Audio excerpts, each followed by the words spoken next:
starting the middle of January, Amazon is rolling out new FBA fees, which is to be expected. These come in every January with updated pricing. The big change here is that instead of your FBA fees just being based on the weight of a product, they are now adding pricing tiers to it, similar to how referral fees are calculated based on your retail price point. So now there are 3 sub-tiers that your product is going to fall into. $10 or less, $10 to $50, and then $50 and above. Big thing to think here is if you are a product, especially if you're on the hinges, right? If you're a $9 product, a $49 product, you're going to want to think a little bit deeper about your pricing strategy. Is it raising it $1, but having a higher FBA fee now with this tier change, but keeping relatively good sales volume?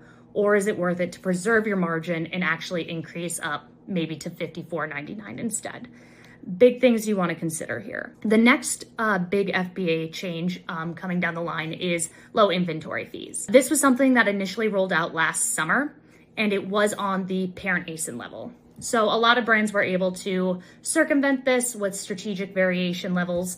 The downside of this is if your variation was in low inventory fee, everything that was shipped in that variation got charged the fee. Moving forward, it is now on just the child ASIN level. Good news for grocery, you no longer are involved in this fee. You are exempt from it. So beauty, supplements, pet food, these are the categories you're really going to want to hone in on. When I'm talking to this with my clients, I think there's kind of a 2-tier approach, right? We always recommend sending at least 8 weeks of inventory on hand to Amazon. That is just good hygiene, what we recommend. If you are unable to have a healthy days of supply consistently across all products, which totally fair, can see that coming, you'll want to look at your top ASINs in your product mix and say, okay, well, these are the top 3 that we need to make sure we have at least 8 weeks or have a healthy days of supply on to ensure that we're not getting the fee. How this fee works is you will only be charged a low inventory fee if your 90-day and 30-day inventory average is less than 30 days of supply.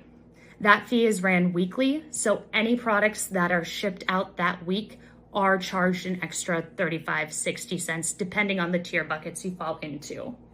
That is where, right, prioritizing your product mix, your top ASINs, ensuring those don't fall in, while something that sells maybe 3-5 units a day, that could probably take an extra FBA fee charge. So this is really an opportunity to play more offensively with Amazon, right? Your FBA fees, we can't really change, but having healthy inventory, making sure that all products are in that 90 to 30 day are something that you can work ahead of now and really ensure that you're preserving as much net margin as you can down the line.